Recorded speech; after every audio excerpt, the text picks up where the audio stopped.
Super കൺമണിയുടെ പുതുപുത്തൻ വിശേഷങ്ങളിലേക്ക് എല്ലാവർക്കും സ്വാഗതം. അങ്ങനെ കൺമണി മാനസയെക്കുറിച്ച് പറയാൻ തുടങ്ങുന്നതും കൃഷി പറയുന്നുണ്ട്. മാനസയെക്കുറിച്ചാണെങ്കിൽ എന്നോട് സംസാരിക്കേണ്ട. കൺമണി എന്നെ ഇറിറ്റേറ്റ് ചെയ്യാൻ പോവുകയാണോ? അല്ലെങ്കിൽ തന്നെ എൻ്റെ ബാലൻസ് നഷ്ടപ്പെട്ടിരിക്കുക.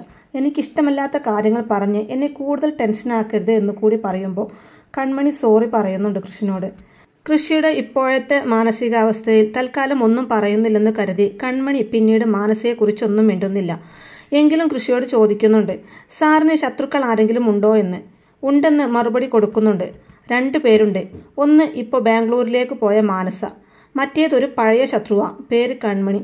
അത് കേൾക്കുമ്പോൾ തന്നെ കൺമണിക്കും സങ്കടം വരുന്നുണ്ട് കേട്ടോ. അയ്യോ സർ എന്നൊക്കെ പറയുമ്പോഴേക്കും എന്നെ 2 തവണ പോലീസ് സ്റ്റേഷനിൽ കയറ്റി. മാനസയുമായിട്ടുള്ള കല്യാണത്തിൽ നിന്ന് എന്നെ രക്ഷിക്കണമെന്ന് അപേക്ഷിച്ചിട്ടും കൂട്ടാക്കിയില്ല. ഡൽഹി പ്രൊജക്റ്റിലേക്കുള്ള ഡിസൈൻ ആത്മാർത്ഥത കാണിക്കാതെ വരച്ചു. സൗഹൃദമുണ്ടായിരുന്നെങ്കിൽ ഇങ്ങനെയൊക്കെ പെരുമാറുമായിരുന്നോ? അപ്പോൾ എന്നെ ശത്രുവായിട്ട് തന്നെയാണ് കൺമണി കരുതുന്നത്, അതുകൊണ്ടല്ലേ? എന്തായാലും ഇതെല്ലാം കേട്ട് കൺമണിക്ക് ഉത്തരം മുട്ടിപ്പോവുകയാണ്. ശേഷം കൃഷി പറയുന്നുണ്ട്, ഇപ്പോൾ കൺമണി എന്നോട് ചോദിക്കും, അമ്പലത്തിൽ വെച്ച് നിഷയുടെ കഴുത്തിൽ താലി കെട്ടുന്നതിൽ നിന്ന് ഞാൻ രക്ഷിച്ചതോ എന്ന്. എന്നെ അന്ന് രക്ഷിച്ചത് എന്തിനായിരുന്നു? എന്നെ മാനസയുടെ കയ്യിൽ കൊണ്ടുപോയി കൊടുക്കാനല്ലേ? എൻ്റെ ജീവിതം ശരിക്കും പറഞ്ഞാൽ ഇല്ലാതാക്കുകയായിരുന്നില്ലേ കൺമണി? എൻ്റെ കമ്പനിക്ക് കൺമണി പല നേട്ടങ്ങളും തന്നിട്ടുണ്ട്, അത് ഞാൻ സമ്മതിക്കുന്നു. പക്ഷേ എൻ്റെ ജീവിതം അത് കൺമണിയാണ് നശിപ്പിച്ചത്. അല്ല, മാനസികമായിട്ടുള്ള വിവാഹം ആണ് ഞാൻ ഉദ്ദേശിക്കുന്നത്. ഇതെല്ലാം കേട്ട് ഒരക്ഷരം പോലും മിണ്ടാതെ കൺമണി വിഷമത്തോടെ തല താഴ്ത്തിയിരിക്കുകയാണ്. തുടർന്ന് കൃഷി പറയുന്നുണ്ട്, ഇന്ന് തന്നെ അവൾ വന്നു. അവൾ എന്തിനാ വന്നത്? വന്നു എന്നറിയിക്കാൻ വേണ്ടി മാത്രം. പിന്നെ എന്നോട് സ്നേഹമുണ്ടെന്ന് അറിയിക്കാനല്ല, അഭിനയിക്കാൻ. ചടങ്ങ് നടത്തി പെട്ടെന്നങ്ങ് പോവാൻ. അല്ല, പോയതൊരു കണക്കിന് നന്നായി. ഞാൻ ഇന്ന് അവളുമായിട്ട് വഴക്കിട്ടതേയുള്ളൂ. ഇനിയും അവൾ ഇവിടെ നിന്നാൽ വഴക്കും തല്ലും ഒക്കെ നടത്തേണ്ടി വരും. മാനസികമായിട്ടുള്ള കല്യാണത്തിൽ നിന്ന് എന്നെ രക്ഷിക്കാൻ കൺമണിക്ക് മാത്രമേ സാധിക്കുള്ളൂ എന്ന് ഞാൻ കാല് പിടിക്കും പോലെ പറഞ്ഞതല്ലേ? ആ സമയത്തൊക്കെ മാനസിയുടെ മാഹാത്മ്യത്തെക്കുറിച്ച് കൺമണി വർണ്ണിക്കുകയായിരുന്നു എന്നോട്. അപ്പോൾ കൺമണി എൻ്റെ ശത്രുവായത് എങ്ങനെയാണെന്ന് ഇപ്പോൾ മനസ്സിലായല്ലോ. അപ്പോൾ കൺമണി ഇതെല്ലാം കേട്ട് തിരിച്ചു ചോദിക്കുന്നുണ്ട്, സാറിനപ്പോൾ എന്നോട് അത്രക്കും ദേഷ്യമായിരുന്നോന്ന്? അപ്പോൾ കൃഷി പറയും, ഞാൻ പറഞ്ഞതിൻ്റെ അർത്ഥം കൺമണിക്ക് ഇപ്പോഴും മനസ്സിലായിട്ടില്ല. പകയുണ്ടെന്നല്ല, കൺമണി എന്നെ മനസ്സിലാക്കിയില്ല, അതാണ് ഞാൻ ഉദ്ദേശിച്ചത്. ഇന്നലെ അമ്പലത്തിൽ ഞാൻ ഭ്രാന്ത് പിടിച്ചതുപോലെ നിന്നപ്പോൾ കൺമണിയാണ് എന്നെ ആശ്വസിപ്പിച്ചത്. പല സാഹചര്യങ്ങളിലും കൺമണിയുടെ പോസിറ്റീവ് ആറ്റിറ്റ്യൂഡ് എന്നെ സന്തോഷിപ്പിച്ചിട്ടുണ്ട്. അതൊക്കെ ഞാൻ സമ്മതിക്കുന്നു. കൃഷിന്റെ ഈ വാക്കുകളെല്ലാം കേൾക്കുമ്പോൾ അതിൽ നിന്നും കൺമണിക്ക് തോന്നിപ്പോവുകയാണ്, സാറ് പറഞ്ഞതെല്ലാം ശരിയാ. മാനസ മേഡത്തിനെ സാറിന്റെ ജീവിതത്തിലേക്ക് കൊണ്ടുവന്നത് ഞാനും കൂടെ ചേർന്നാണ്. അതാലോചിച്ച് കൺമണിക്ക് കുറ്റബോധം തോന്നിപ്പോകുന്നുണ്ട്. ശേഷം ചിന്തിക്കുന്നുണ്ട്, എന്തായാലും ആ ഗുണ്ടയുടെ കാര്യം സാറിനോട് പറഞ്ഞേ പറ്റൂ. അങ്ങനെ ആ കാര്യം പറയാൻ തുടങ്ങുന്നതും കൃഷി വിചാരിക്കുന്നത് കൺമണി മാനസയെക്കുറിച്ച് പറയാനായിരിക്കുമെന്നാണ്. അതുകൊണ്ട് തന്നെ പറയുന്നുണ്ട്, മാനസയെക്കുറിച്ചാണെങ്കിൽ നമുക്ക് ഈ സംസാരം ഇവിടെ അവസാനിപ്പിക്കാം എന്നും പറഞ്ഞ് കൃഷി കൺമണിയുടെ അടുത്ത് നിന്നും പോകുന്നുണ്ട്. അപ്പോഴാണ് കേട്ടോ മഹി അങ്ങോട്ടേക്ക് വരുന്നത്. മഹി വന്നിട്ട് കൃഷ്ണനോട് ചോദിക്കുന്നുണ്ട്, മാനസ വന്നിട്ടുണ്ടായിരുന്നു അല്ലേടാ? എന്നിട്ട് മാനസ എവിടെയും ചോദിക്കുമ്പോൾ മഹിയും മാനസയെക്കുറിച്ച് സംസാരിക്കുന്നത് കേട്ട് കൃഷിന് ദേഷ്യം വരുന്നുണ്ട്. നിനക്ക് വേറെ ഒന്നും സംസാരിക്കാനില്ലേ എന്ന് തിരിച്ച് ചോദിക്കുന്നുണ്ട് കൃഷിന്റെ ആ കലിപ്പ് കാണുമ്പോൾ മഹി ചോദിക്കുന്നുണ്ട്, എന്താടാ ഒരു ഉടക്ക്? കൺമണിയും നീയും വീണ്ടും വഴക്കായോ? ഇത് കൊള്ളാലോ, ഒരു ദിവസം ഇണക്കം, ഒരു ദിവസം പിണക്കം. എന്നാൽ കൃഷി പറയും, അങ്ങനെ വലിയ ഇണക്കമൊന്നുമില്ല. തുടർന്ന് മഹി, അതിരിക്കട്ടെ, മാനസ എവിടെയെന്ന് ചോദിക്കുമ്പോൾ അവൾ 1-2 ദിവസത്തെ പോലെ ഒന്ന് വന്നതായിരുന്നു. പെട്ടെന്ന് എന്തോ മനസ്സ് മാറ്റം, അവൾ പോയി. അല്ല, അതൊരു കണക്കിന് നന്നായി. ഒന്ന് പോയി കിട്ടാൻ വേണ്ടി പ്രാർത്ഥിക്കായിരുന്നു ഞാൻ. ശേഷം മഹി ചെന്നിട്ട് കൺമണിയോട് ചോദിക്കുന്നുണ്ട്, കൺമണി ഇന്ന് ഓഫീസിൽ പോയില്ലേ? കൺമണിക്ക് എന്തോ ഒരു പ്രധാന വർക്കുണ്ടല്ലോ. അപ്പോൾ കൺമണി പറയും, സാഗർ സാറും സുജാത മേഡവും വീട്ടിൽ പോയിരിക്കുക. അവർ വന്നതിന് ശേഷം ഞാൻ പൊയ്ക്കോളാം. വേണ്ട, ഞാൻ ഇവിടെ നിന്നോളാം, കൺമണി ഓഫീസിലേക്ക് പൊക്കോ എന്ന് പറയുന്നുണ്ട് കൃഷി. നമുക്ക് ഒരുമിച്ച് പോകാമെന്ന് പറഞ്ഞ് മഹി കൺമണിയെ വിളിക്കുമ്പോൾ, സാറ് പൊക്കോളൊന്നും, സാഗർ സാറ് വരട്ടെ, സാഗർ സാറും മേഡവും വരുന്നത് വരെ ഞാൻ ഇവിടെ ഇരിക്കാമെന്ന് പറഞ്ഞിട്ടുണ്ട്. എന്നാൽ കൃഷി വീണ്ടും ചൂടായിക്കൊണ്ട്, കൺമണിക്ക് എന്താ പറഞ്ഞാൽ മനസ്സിലാവില്ലേ? കൃപയുടെ കാര്യം നോക്കാൻ ഞാനുണ്ട് ഇവിടെ. കൺമണിക്ക് ശമ്പളം തരുന്നത് ഓഫീസിലെ കാര്യങ്ങൾ നോക്കാനാ. അതുകൊണ്ട് കൺമണി വേഗം പോവാൻ നോക്ക്. മഹിയും പറയുന്നുണ്ട്, കൺമണി ഓഫീസിൽ ഇല്ലെങ്കിൽ ശരിയാവില്ല. ഇപ്പൊ തന്നെ ഓഫീസിന്റെ അവസ്ഥ ഏതാണ്ട് സ്തംഭിച്ച പോലെയാ. അതുകൊണ്ട് കൺമണി ഓഫീസിൽ ഉണ്ടായേ പറ്റൂ. വരാൻ പറഞ്ഞ് മഹി വിളിക്കുമ്പോൾ കൺമണി വളരെ വിഷമത്തോടെ മഹിയുടെ കൂടെ പോകുന്നുണ്ട്. അതിനുശേഷം കാണിക്കുന്നത് ബലരാമന്റെ വീടാണ്. സുമിത്ര ബലരാമനോട് പറയുന്നുണ്ട്, മോനെ, നീ ആദ്യത്തെ ശ്രമത്തിൽ വിജയിച്ചു. കൃപയുടെ കാര്യത്തിൽ ഏകദേശ ലക്ഷ്യം സാധിച്ചു. അടുത്തത് നീ ആരെയാ വീഴ്ത്താൻ പോകുന്നത്? അപ്പോൾ ബലരാമൻ പറയും, ഇപ്പോൾ ഒരു അടി കൊടുത്തതേ അല്ലേ ഉള്ളൂ അമ്മേ, അടുത്തതിന് സമയമാവട്ടെ എന്ന് പറയും. എല്ലാം സമയം നോക്കിയിരിക്കാൻ പാടില്ല മോനെ. ഒന്നിനു പുറകെ ഒന്നായി പകരം വീട്ടിയ സാഗർ വീഴൂ. എത്രയും പെട്ടെന്ന് അങ്ങനെ ചെയ്താൽ മാത്രമേ അച്ഛനെ തിരികെ ജീവിതത്തിലേക്ക് തിരിച്ചു കൊണ്ടുവരാൻ പറ്റൂ. ഇതേ സമയം ബലരാമൻ സുമിത്രയുടെ കൈകൾ ചേർത്ത് പിടിച്ചുകൊണ്ട് അമ്മയുടെയും അച്ഛൻ്റെയും ആഗ്രഹം സാധ്യമാക്കാനാണ് ഈ ബലരാമൻ ഇവിടെ ജീവിച്ചിരിക്കുന്നത് തന്നെ. അമ്മ പറഞ്ഞതുപോലെ തന്നെ ഞാൻ കാര്യങ്ങൾ മുന്നോട്ട് കൊണ്ടുപോയേക്കാം എന്ന് സമ്മതിക്കുന്നുണ്ട് ബലരാമനും.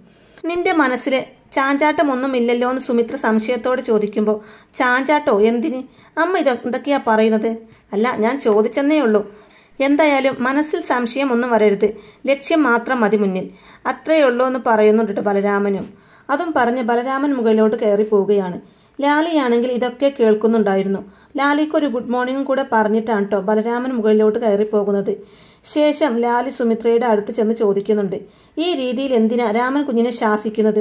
ഒരു ദയയും ഇല്ലാത്തതുപോലെ. അപ്പോൾ സുമിത്ര പറയും, അടിമകളോട് ദയ കാണിക്കാൻ പാടില്ല, അവരെ പേടിപ്പിച്ചു തന്നെ നിർത്തണം. ഉടമ എന്ത് ചെയ്താലും ഇമ ചിമ്മാതെ അനുസരിക്കണം അടിമകൾ. അവകാശങ്ങളൊന്നുമില്ല. അവനെന്തെങ്കിലും കിട്ടുന്നുണ്ടെങ്കിൽ തന്നെ അത് നമ്മുടെ ഔദാര്യം മാത്രമാണ്. ബലരാമൻ എന്ന അടിമയെ കൊണ്ട് പ്രതികാരത്തിന്റെ ചുമട് മുഴുവൻ നമ്മൾ ചുമപ്പിക്കും. ഉടനെ ലാൽ ചോദിക്കുന്നുണ്ട്, എന്നെങ്കിലും രാമൻ കുഞ്ഞ് സത്യങ്ങളെല്ലാം അറിഞ്ഞാൽ അന്ന് അടിമയുടെ അവസാനം എന്ന് പറയുന്നുണ്ട് സുമിത്ര. ലാലിക്കാണെങ്കിൽ സുമിത്രയുടെ ഈ രീതികളൊന്നും ഒട്ടും ഇഷ്ടപ്പെടുന്നില്ല. എങ്കിലും എല്ലാം കണ്ടും കേട്ടും ഇരിക്കാൻ മാത്രമേ സാധിക്കുന്നുള്ളൂ. പിന്നീട് കാണിക്കുന്നത് കൺമണി ഓഫീസിലെത്തുമ്പോൾ സ്റ്റാഫ് എല്ലാം കൺമണിയുടെ അടുത്ത് ചെന്ന് കൺമണിയോട് കൺഗ്രാറ്റ്സ് പറയുന്നുണ്ട്. ഒരു സ്റ്റാഫ് കൺമണിക്ക് ഒരു ഗിഫ്റ്റും കൊടുക്കുന്നുണ്ട്. അപ്പോൾ കൺമണി അവരോട് ചോദിക്കും, ഇതെന്തിനാണ് എന്ന്. അപ്പോൾ അവർ പറയും, കൺമണിയുടെ ഡിസൈൻ കാരണം കമ്പനിക്ക് വലിയൊരു പ്രൊജക്റ്റ് കിട്ടിയില്ലേ. എന്നാൽ കൺമണി അവരോട് പറയും, നമ്മൾ ഒരുമിച്ച് വർക്ക് ചെയ്യുന്നു, എന്നിട്ട് എനിക്ക് മാത്രമായിട്ടൊരു ഗിഫ്റ്റ് അത് വേണ്ട. പക്ഷേ സ്റ്റാഫ്സ് വീണ്ടും പറയുകയാണ്, അത് വേണം, നീ ഞങ്ങളെപ്പോലെയല്ല, നീ സൂപ്പറാ, അതുകൊണ്ട് നീ ഇത് വാങ്ങിക്കണം എന്ന് പറഞ്ഞ് എല്ലാവരും കൂടെ നിർബന്ധിക്കുകയാണ് കൺമണിയെ. ഈ ഒരു രംഗം കണ്ടുകൊണ്ട് വിദ്യ അവിടേക്ക് വരുന്നുണ്ട്. എന്താ ഇവിടെ എന്ന് ഉറക്കെ ചോദിക്കുന്നുണ്ട്. ഇതെന്താ ചന്തയോ? സീറ്റിൽ നിന്ന് എണീക്കാൻ ആരാ നിങ്ങളോട് പറഞ്ഞതെന്നൊക്കെ പറഞ്ഞ് അവരോട് ചൂടാവുന്നുണ്ട്. അപ്പോൾ സ്റ്റാഫ്സിലെ ഒരു കുട്ടി പറയും, വിദ്യ മേഡം, ഞങ്ങൾ കൺമണിയെ ഒന്ന് അഭിനന്ദിക്കുകയായിരുന്നു. എന്നാൽ വിദ്യ ചോദിക്കും, അഭിനന്ദിക്കാൻ ഇവളെന്താ എവറസ്റ്റ് കീഴടക്കിയോ? ഈ പ്രൊജക്റ്റിൽ വലിയ കോമ്പറ്റീഷൻ ഇല്ലായിരുന്നു, അതുകൊണ്ട് മാത്രം കിട്ടിയതാ. ഇത് വാസ്തവത്തിൽ ഞാൻ ചെയ്യേണ്ടതായിരുന്നു, ഇവളത് തട്ടിയെടുത്തതാ. വിദ്യയുടെ ഈ കുത്തുവാക്കുകളെല്ലാം കേട്ട് കൺമണി പറയുന്നുണ്ട്, മേഡം പ്ലീസ്, ആവശ്യമില്ലാത്തതൊന്നും സംസാരിക്കരുത്. ഓ അത് ശരി, ആവശ്യമില്ലാത്ത സംസാരമല്ലേ? നിന്റെ ഏത് ആവശ്യത്തിനും മുമ്പ് ഞാനേ ഉണ്ടായിരുന്നുള്ളൂ എന്നിങ്ങനെ വിദ്യയും തിരിച്ചു പറയുമ്പോൾ, അല്ലാന്ന് ഞാൻ പറഞ്ഞില്ലല്ലോ, വന്ന വഴി മറന്നു പോകുന്നവളല്ല ഈ ഞാൻ. എന്നിട്ടാണോ കഴിഞ്ഞ ദിവസം എല്ലാവരുടെയും മുമ്പിൽ വെച്ച് ഞാൻ വരച്ച ഡിസൈൻ മോശമാണെന്ന് പറഞ്ഞത്? MD-യെയും ചെയർമാനെയും കയ്യിലെടുത്തതിന്റെ അഹങ്കാരം അല്ലേ? നിന്റെ അഹങ്കാരം ഞാൻ തീർത്തു തരാമെന്നും പറഞ്ഞ് വിദ്യ ദേഷ്യത്തോടെ തന്നെ പോവുകയാണ് ചെയ്യുന്നത്. വിദ്യ ഇങ്ങനെ തെറ്റിദ്ധരിച്ചിരിക്കുന്നത് കാണുമ്പോൾ കൺമണിക്ക് ശരിക്കും സങ്കടം വരുന്നുണ്ട്. അതിനുശേഷം കാണിക്കുന്നത് ക്ലീറ്റസ് വന്നിട്ട് ബലരാമനോടായിട്ട് ചോദിക്കുകയാണ്, കൺമണിക്ക് എന്താ ബോസേ ഇത്ര പ്രത്യേകത? അല്ല, കൺമണിയെ ഇങ്ങോട്ട് കൊണ്ടുവരാൻ വേണ്ടിയാണല്ലോ ആ ലോക്കൽ കമ്പനിയിൽ ജോലി ചെയ്ത് കൊണ്ടിരുന്ന മനോജിനെ വലിയ ശമ്പളവും കൊടുത്ത് ഇവിടെ നിയമിച്ചത്. മനോജിന് കാറ്, മറ്റാനുകൂല്യങ്ങൾ, അങ്ങനെ സ്വപ്നം പോലും കാണാൻ പറ്റാത്ത പോസ്റ്റ്. ഇതിനു മാത്രം കൺമണിക്ക് എന്താ ഇത്ര പ്രത്യേകത? അപ്പോൾ ബലരാമൻ മറുപടി പറയുന്നുണ്ട്, ഒരു ബിസിനസ്സുകാരൻ എന്ന നിലയിൽ എൻ്റെ വളർച്ച എത്രത്തോളം ഉണ്ടെന്ന് നിനക്കറിയാമോ? Yes, you are A millionaire എന്ന് ക്ലീറ്റസ് പറയുന്നത് കേട്ട്, അത്രയും വളരണം എന്നുണ്ടെങ്കിൽ ഞാൻ എടുത്ത തീരുമാനങ്ങൾ ശരിയായിരിക്കണം അല്ലേ?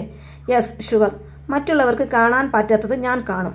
കൺമണി നിന്നെയും നിന്നെ പോലെയുള്ളവരെയും സംബന്ധിച്ച് വെറും ഒരു പെണ്ണ, ഒരു സാധാരണ ഡിസൈനർ. പക്ഷെ അവരുടെ പൊട്ടൻഷ്യൽ എത്രയാണെന്ന് എനിക്ക് ഊഹിക്കാം. ഭൂമിയിൽ ഒരുപാട് കെട്ടിടങ്ങൾ ഉണ്ടെങ്കിലും താജ്മഹലിന് ഒരു പ്രത്യേകതയില്ലേ? താജ്മഹലിനേക്കാൾ വലിയ കെട്ടിടങ്ങൾ കാണും, അതിനേക്കാൾ ഭംഗിയും കാണും. പക്ഷേ താജ്മഹലിനെ പോലെ വേറെ ഒന്നില്ല അല്ലേ? ഡിസൈനറിന്റെ ഇടയിൽ താജ്മഹലാണ് കൺമണി. അപ്പോൾ പിന്നെ ആ അത്ഭുതത്തെ സ്വന്തമാക്കാൻ കുറച്ച് ബുദ്ധിമുട്ടേണ്ടി വരും എടാ ക്ലീറ്റസ്. മനോജിനെ പോലെ ലോക്കൽ കമ്പനിയിൽ ജോലി ചെയ്യുന്ന ഒരാളെ എടുക്കേണ്ടി വരും. ലക്ഷ്യമാണോ പ്രധാനം, അതിനുള്ള ഏതു മാർഗവും ന്യായീകരിക്കപ്പെടും. ഇതെല്ലാം കേട്ട് ക്ലീറ്റസിന് ഒന്നും മനസ്സിലാകുന്നില്ല. ഐ ഡോണ്ട് അണ്ടർസ്റ്റാൻഡ്, എനിക്കൊന്നും മനസ്സിലായില്ലെന്ന് പറയുകയാണ് ക്ലീറ്റസ്. ആ സമയം ബലരാമൻ പറഞ്ഞു കൊടുക്കുന്നുണ്ട്, കൺമണിയുടെ ഏറ്റവും വലിയ വീക്ക്നെസ് എന്ന് പറയുന്നത് അവളുടെ ഏട്ടൻ മനോജാണ്. അതുകൊണ്ട് തന്നെ കൺമണിയെ ഇവിടെ വരുത്തണമെങ്കിൽ ആദ്യം മനോജ് എത്തണം, മനോജിലൂടെ കൺമണി ഇവിടെ എത്തണം. ഉടനെ ക്ലീറ്റസ് ചോദിക്കും, അല്ലേ ബോസ്, അലികയെ വീഴ്ത്താൻ അലികയിൽ നിന്നും ഒരാളെ വിലക്കെടുത്തിട്ടില്ലേ? അപ്പൊ പിന്നെ എന്തിനാ കൺമണി എന്ന് ചോദിക്കുമ്പോൾ, എടാ കിളിയ, അലികയിൽ നിന്നും ഇപ്പൊ ഒരാളെ കാര്യമാക്കി എടുത്തത് പണം കൊടുത്തിട്ടാ. ശരിയാ, അതിനൊരു നിശ്ചയ വിലയുണ്ട്. പക്ഷേ കൺമണി, വിലമതിക്കാൻ പറ്റാത്ത ഒന്നാണ്. നമ്മളെ സംബന്ധിച്ച് അവളിവിടെ വന്നാൽ അലികയിലുണ്ടാകുന്ന ഞെട്ടല് എത്രമാത്രം ഉണ്ടാകുമെന്ന് ഊഹിക്കാമല്ലോ. എല്ലാവരെയും തുടച്ചു നീക്കുന്നതോടൊപ്പം ചില ഞെട്ടലുകൾ കൂടെ കൊടുക്കണ്ടേ? അതൊരു രസമല്ലേന്ന് പറഞ്ഞ് ബലരാമൻ ചിരിക്കുന്നുണ്ട്. കൺമണിയെ മുൻനിർത്തിയായിരിക്കും നമ്മൾ അലികക്ക് ആ ഷോക്ക് കൊടുക്കാൻ പോകുന്നതെന്നും ബലരാമൻ തീരുമാനിക്കുകയാണ്. പിന്നീട് കാണിക്കുന്നത് ധനലക്ഷ്മിയെയാണ്. ധനലക്ഷ്മി സ്വയം പറയുകയാണ്, ആ 101 പവനും 10 ലക്ഷം രൂപയും അങ്ങനെ കൈവിട്ടു പോകാൻ ഞാൻ സമ്മതിക്കില്ല. മനോജേട്ടനെ തന്ത്രപരമായിട്ട് കാര്യങ്ങൾ മനസ്സിലാക്കി എന്റെ കൂടെ നിർത്തണം. പറഞ്ഞ് നാവെടുക്കുന്നതും മനോജ് എത്തുകയാണ്. മനോജ് കാറിൽ നിന്നിറങ്ങുന്നതും ധനലക്ഷ്മി ഓടിച്ചെന്ന് സ്നേഹപൂർവ്വം മനോജിന്റെ ബാഗെല്ലാം മേടിക്കുന്നത് കാണുമ്പോൾ മനോജിന് അത് അത്ഭുതമാവുകയാണ്. എന്താണ് പതിവില്ലാത്തൊരു സ്നേഹം എന്ന് ചോദിക്കുന്നുണ്ട്. എന്നാൽ ധനലക്ഷ്മി വിഷമം നടിച്ചുകൊണ്ട് പറയുകയാണ്, പതിവില്ലാത്ത സ്നേഹം കഷ്ടമുണ്ട് കേട്ടോ. അതെന്താ അങ്ങനെ ഒരു പറച്ചില്? ഞാനൊരു തമാശ പറഞ്ഞതല്ലേ എന്റെ ലക്ഷ്മി. വന്നിറങ്ങിയപ്പോൾ തന്നെ ബാഗ് മേടിക്കുക, സ്നേഹം കാണിക്കുക, ഇതൊന്നും ഇല്ലല്ലോ എന്നിങ്ങനെ മനോജ് പറയുന്നത് കേട്ട്, എന്നും ഇങ്ങനെയൊക്കെ വേണം എന്ന് എനിക്ക് ആഗ്രഹമുണ്ട്. പക്ഷേ 100 കൂട്ടം ജോലികളല്ലേ ഉള്ളത്. അതിനിടയിൽ എനിക്ക് എന്റെ ഭർത്താവിനെയോ മോനെയോ കാര്യങ്ങൾ നോക്കാൻ പറ്റുന്നില്ല. പക്ഷെ ഇനി എന്തായാലും നമ്മുടെ കാര്യങ്ങൾക്ക് സമയം കണ്ടെത്തണം എന്നുണ്ടെങ്കിൽ ആദ്യം നമ്മുടേതായ ചില കാര്യങ്ങളൊക്കെ ശരിയാവണം. ഇതെല്ലാം കേട്ട് മനോജ് ചോദിക്കുന്നുണ്ട്, നീ എന്താ ഉദ്ദേശിക്കുന്നതെന്ന്? ഞാൻ എന്താ ഉദ്ദേശിക്കുന്നതെന്ന് കാണിച്ചു തരാം എന്നും പറഞ്ഞ് ഒരു വീടിന്റെ പ്ലാൻ എടുത്ത് മനോജിന് കാണിച്ചു കൊടുക്കുകയാണ് ധനലക്ഷ്മി. അത് കാണുന്നത് മനോജ് ചോദിക്കുന്നുണ്ട്, എന്താ ഇതെന്ന്? കണ്ടിട്ട് മനസ്സിലായില്ലേ എന്ന് ധനലക്ഷ്മി ചോദിക്കുമ്പോൾ, ഇതൊരു വീടിന്റെ പ്ലാൻ അല്ലേ? അതെ, എങ്ങനെയുണ്ട്? കൊള്ളാം, സൂപ്പർ ആയിട്ടുണ്ട് എന്ന് പറയുന്നുണ്ട് മനോജ്. പക്ഷെ ഇത് ആർക്ക് വേണ്ടി വരച്ചതാണ് എന്ന ചോദ്യം കേട്ട്, ഇത് നമുക്ക് വേണ്ടി വരച്ചതാ മനോജേട്ടാ. ഇവർ തമ്മിലുള്ള സംസാരമെല്ലാം ശ്രീനിവാസൻ കേൾക്കുന്നുണ്ട് കേട്ടോ. എന്തായാലും മനോജ് ധനലക്ഷ്മിയോട് പറയുന്നുണ്ട്, നീ ഓരോന്ന് സങ്കല്പിച്ച് കൂട്ടുകയാണല്ലോ ലക്ഷ്മി. പാവം തന്നെ, കടലാസിൽ വരച്ചു വെച്ചു എന്ന് കരുതി കയറി താമസിക്കാൻ പറ്റില്ലല്ലോ. അതിന് തുട്ട് വേണ്ടേ, തുട്ട്? എന്നാൽ ധനലക്ഷ്മി ചോദിക്കുന്നുണ്ട്, ഇതുപോലൊരു വീട് വെക്കാൻ എത്ര ലക്ഷം വേണ്ടി വരുമെന്ന്? മിനിമം ഒരു 50 ലക്ഷം രൂപയെങ്കിലും വേണ്ടി വരും എന്ന് പറയുന്നുണ്ട് മനോജ്. 5 ലക്ഷം രൂപ പോലും കയ്യിലില്ലാത്ത നമ്മൾ 50 ലക്ഷം രൂപയുടെ വീട് വരച്ചതുകൊണ്ട് വല്ല കാര്യവുമുണ്ടോ ലക്ഷ്മി? എന്നാൽ ധനലക്ഷ്മി ചിരിച്ചുകൊണ്ട് പറയാണ്, കാര്യമുണ്ടല്ലോ. ശ്രീനിവാസൻ തന്നെ ധനലക്ഷ്മി എന്താ ഉദ്ദേശിക്കുന്നതെന്ന് മനസ്സിലാവുന്നില്ല. ആ രീതിയിൽ ഇങ്ങനെ നോക്കുന്നുണ്ട്. തുടർന്ന് ധനലക്ഷ്മി മനോജിനോട് പറയാണ്, മനസ്സുണ്ടെങ്കിൽ എന്തും നേടാമെന്നല്ലേ പൊതുവെ പറയാറ്. ഞാനൊന്ന് മനസ്സ് വെക്കാൻ പോവുകയാണ്.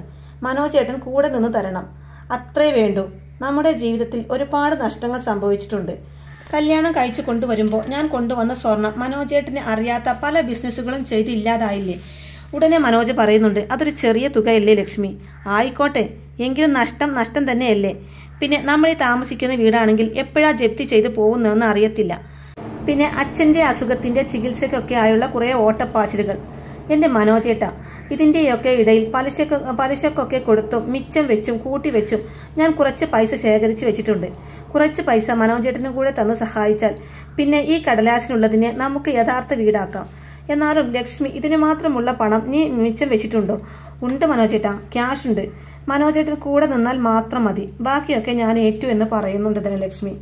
അല്ല, നമ്മുടെ വീട് എന്ന് പറയുമ്പോൾ അത് എന്ന് മനോജ് പറഞ്ഞു തുടങ്ങുമ്പോഴേക്കും കൺമണിക്കും അച്ഛനും ഈ വീട്ടിൽ സ്ഥാനം ഉണ്ടായിരിക്കോ എന്നല്ലേ മനോജേട്ടൻ ചോദിക്കാൻ തുടങ്ങിയത്. നമ്മൾ വെക്കുന്ന ഈ വീട്ടിലെ അത് കൺമണിയുടെയും അച്ഛന്റെയും നമ്മുടെ എല്ലാവരുടെയും വീടാണെന്ന് ധനലക്ഷ്മി പറയുന്നത് കേട്ട് മനോജിനും സന്തോഷാവുന്നുണ്ട്. പിന്നെ ഈ വീടിന് ഒരു പേര് ഞാൻ കണ്ടുവച്ചിട്ടുണ്ട്, മനോജ് മന്ദിരം. ഇതൊക്കെ കേട്ട് മനോജിന് സുഖിക്കുന്നുണ്ട്. എന്നിട്ട് ചോദിക്കുന്നുണ്ട്, അതൊക്കെ കൊള്ളാം, പക്ഷെ ഈ വീട് വെക്കുമ്പോൾ വീടിനെ എന്ന് മനോജ് പറഞ്ഞു തുടങ്ങുമ്പോഴേക്കും പറഞ്ഞില്ലേ, വീട് പണിയുന്നതിന്റെ ബുദ്ധിമുട്ടുകളൊന്നും മനോജേട്ടൻ അറിയണ്ട. എന്തായാലും നീ പറയുന്നതെല്ലാം സന്തോഷമുണ്ടാക്കുന്ന കാര്യങ്ങളാണെന്ന് മനോജ് പറയുമ്പോൾ, ആണല്ലോ, അപ്പോൾ വീടിന്റെ കാര്യം ഞാൻ ഏറ്റു. ഇനി മറ്റൊരു കാര്യം, അത് മനോജേട്ടൻ ഏൽക്കണം. അപ്പൊ എന്താണെന്ന് ചോദിക്കുമ്പോൾ, ഇന്ന് വരുണിന്റെ അച്ഛൻ നമ്മുടെ വീട്ടിലേക്ക് വന്നിരുന്നു.